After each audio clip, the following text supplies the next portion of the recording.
Greetings. We are here for the fourth live stream that I'm doing. Been doing this instead of the one-on-one calls. Been having fun with it so far. I got a new mic.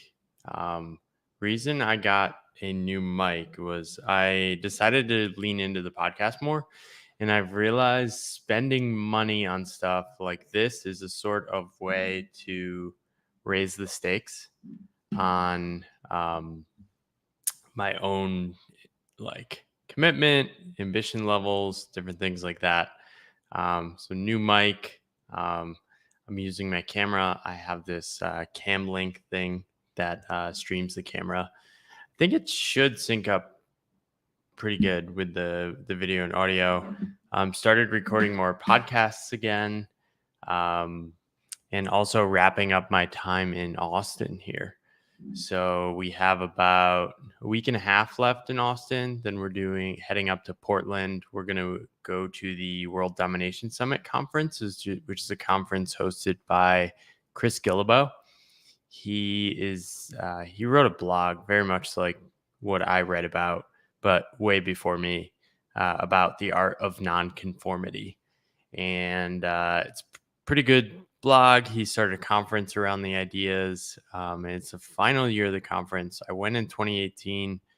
Really great way to meet a lot of people doing like digital nomad stuff, entrepreneurial stuff, things like that. Then we're headed to Seattle for like 5 days, and then back to Connecticut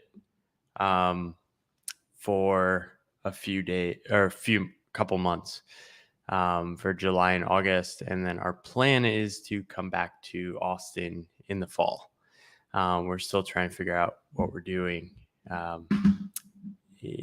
Doing in September, we may go to Portugal, but still to be determined. Anyway, let's see. Any questions from the audience so far? It looks like 4 people are watching. The streams have done pretty good after I publish them. People are watching them on YouTube. Pretty interesting to see how these evolve. I think this is also something I'm looking at as like practicing a new channel, new medium. Showing up like this, I sort of have to figure out how to just keep talking about topics and also be interesting, which is a good challenge. I do best with questions, though. So ask questions. Even if they're silly questions, I'll answer anything. One thing I thought I might talk about this week was the article I wrote. Don't find a niche, find a mode. And what I mean by this is don't aim. I think a lot of people, when they're trying to do creative work now, and I'm going to share this so we can go through. Let's see. Tab. We'll share this tab.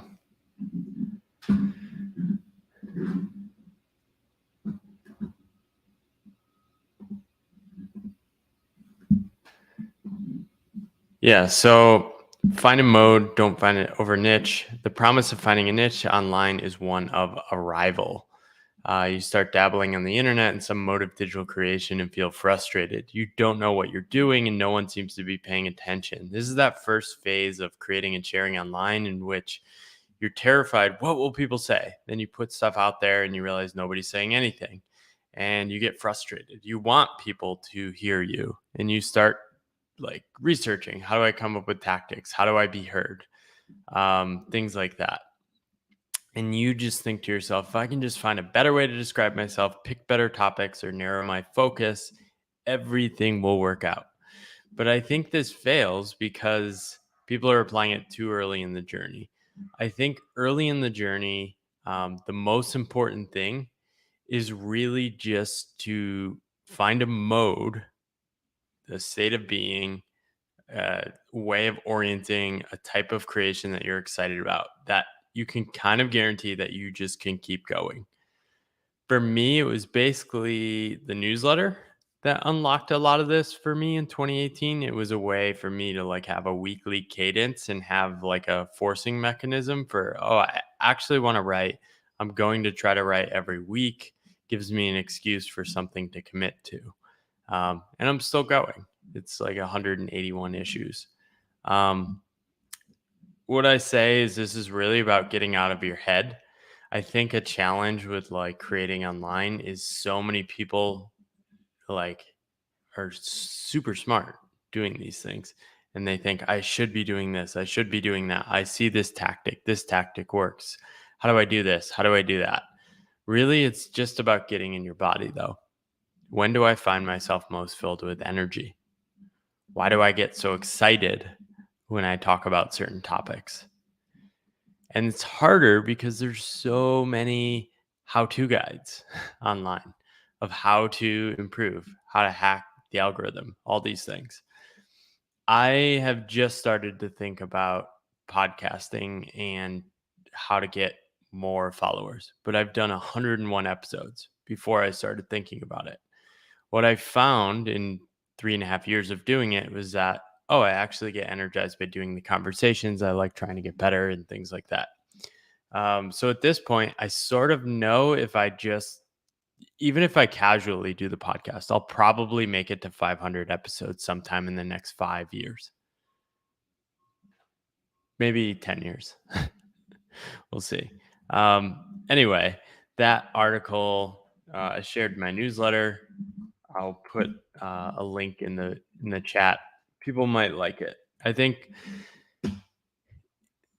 there's a big challenge of just so many models right now, like doing these self-employed paths, consulting, solopreneurship, online creation. So many models we see around us of like, oh, that person's successful. That person is like somebody I admire. I should do things like them. But the only thing that seems to work in self employment is basically figuring out a way to show up as yourself. This sounds so silly and so stupid, but I think it is ultimately the only thing that can sustain you over very long stretches of time. You can have short term goals like, oh, I'm going to try this course thing and launch a course. You can do that, but you can't do it over periods of like 5 years unless you actually really like it. Because what happens is things just dwindle over time. I'm experiencing this with Strategy U. I run a consulting skills course. Um, I have a YouTube channel with 15,000 subscribers over there. And I keep showing up over here on this channel with like 600 subscribers because I just have more fun here. And at this point, I'm optimizing for staying in the game and staying energized. What am I reading right now? So just finishing, I just read Lauren Ridzavi's book, Global Natives, about the history of digital nomads. Um, that was pretty good. That was also like a forward looking, like how do we think about policy for nomadism and global migration in the future. Um, I am halfway through Daniel Gross and Tyler Cowen's book, Talent, which I'll probably write about. I thought it was pretty good. I think they are one of the first books I've seen that adequately calls out the failure of the current, what they call like bureaucratic talent search mode, which has become, the working world has become hyper specialized. And because of that, we look for metrics, numbers, and people to fit in boxes. And that mostly deprioritizes people that are weird, creative, want to do things on their own. And I think a lot of people get stuck um, and would be better suited if they are this hyper curious, like to do a lot of different things, being self employed. So excited to keep going. I think I am going to email or interview Daniel on my podcast as well. So if anyone has any questions for him, What else am I reading? Um, I did read Tiago Forte's book, Building a Second Brain. It's pretty good though. I I've never found those ideas like super um like like a major unlock for me. I think the biggest unlock for me when I first discovered his ideas 4 years ago were like keep a note keeping system. And for me, I just passively take notes. I don't really structure and organize. And then I just use search to go back and find things I'm excited about. What else? I'm reading a bunch of different books right now. I need to figure out what I'm actually reading and want to finish. Um, yeah, I'm still reading Lee Kuan Yew's autobiography. I'm also reading this book called Self Renewal from the 1960s about complex adaptive systems. And yeah, always a bunch of books, bunch of things, always reading.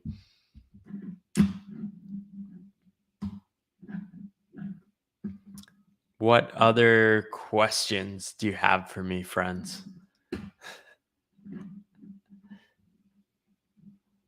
Let's see if there's any questions. What questions? So I'm going to paste one from Josh.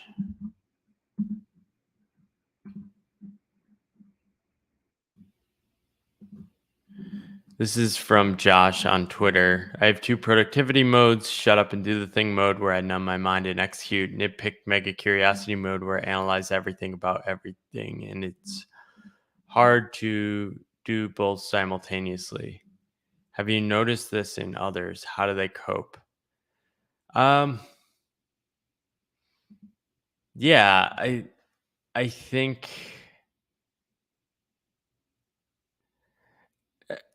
I don't know if that describes my like productivity modes.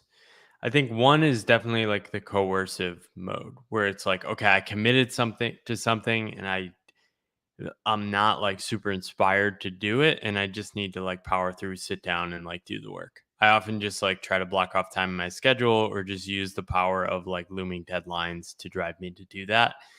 And then a lot of the other stuff I need like space. I need like a looseness in my calendar and my time and my schedule for it to happen, but it will happen. Like writing happens. I don't know. I always find the time to write just because I like it. I so yeah, and I actually find it quite easy to drop into like deeper work states. I could probably shift from this to like writing a deeper essay in a few minutes. And I can't really explain that. It's just always something I've been able to do. Let's see what other. Um, can you describe each of your years of self-employment in one word?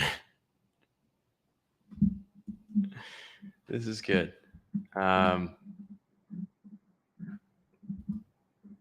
This is from Alex Cameron on Twitter. Can you describe each of your years of self-employment with one word? I'd say the year before I quit, 2016 was sort of just absolute stuckness. Um, First year was, I feel like I need two words. It's like, first year was this insecure and possibility. Second year was adventure and contemplation. Third year was Taiwan is probably the word. That's when I sort of decided to stay and sign a lease in Taipei for a year to be with Angie. The fourth year was probably writing or learning. And the fifth year is probably like, well, half of the fifth year was writing the book too, but the fourth year was like, fourth year was maybe like sense making, like starting to make sense of my journey. Fifth year is like, the word is like maybe groove, like finding my groove and gaining confidence in what I'm doing. And yeah, I guess I'm in year six now. I'm like 2 weeks into year six, and I don't really know. I think year six is like doubling down maybe on like my writing, my ideas, the pathless path, things like that. Um, yeah, and I'm excited to see what emerges next. Part of what makes this path so fun is that I really have no idea where I'm headed. Um, I don't know how much money I'm going to make. I don't know what kind of work I'm going to be doing in 6 months. I don't know who I'm going to meet. I don't know how I'm going to be spending my days week to week. Most people hate that, but for me, it gives me a sense of joy and is pretty fun. Let's see, what else do we have? Also, my podcast is live. I just put up a episode with uh, Lawrence Yeo. I'm gonna shamelessly promote my podcast. Just put up a episode with Lawrence Yeo. His stuff is awesome. Um, so yeah, the episode didn't link, but I'm gonna go to his. I'm gonna go to his website. We talked about his article, "The Arc of the Practical Creator." So cool. Um, his essays are so good. I'm gonna link up to him as well in the chat. But yeah, the arc of the practical creator, he just has these beautiful drawings. He does all these drawings, and it's very like Tim Urban, but like deep for the self-employment solopreneur creative path. Um, and he just nails so many things. Like he gives voice and visual to a lot of the things I've experienced. He says there's basically like these three steps. First is like prioritize money. Second, what does he say? Second is like unlocking creativity. And then third is like navigating the creative career. We talked about this on my podcast. I kind of had slightly different way of thinking about it. Um, but a lot of our steps and how he talked about it aligned really well.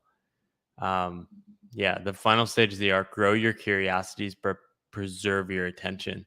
That's what it's all about. And yeah, so shout out to Lawrence Yeo. Check out his stuff. Highly recommend that. Can you talk more about the idea from William Zinsser about writing being inherently self-focused? I'm gonna pull up the quote. Cite.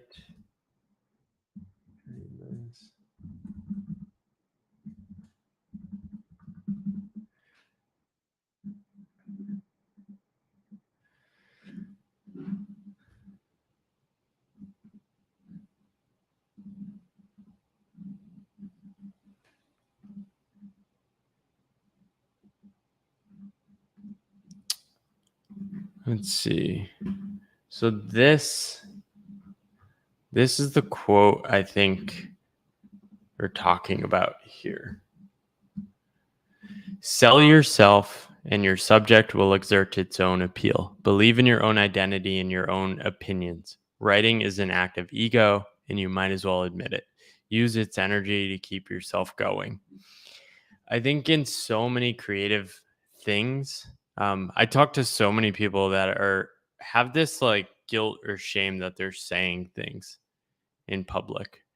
And I think a lot of that tension is like we don't want to come off as this person that's like putting our ideas out there, trying to be bold about what we think.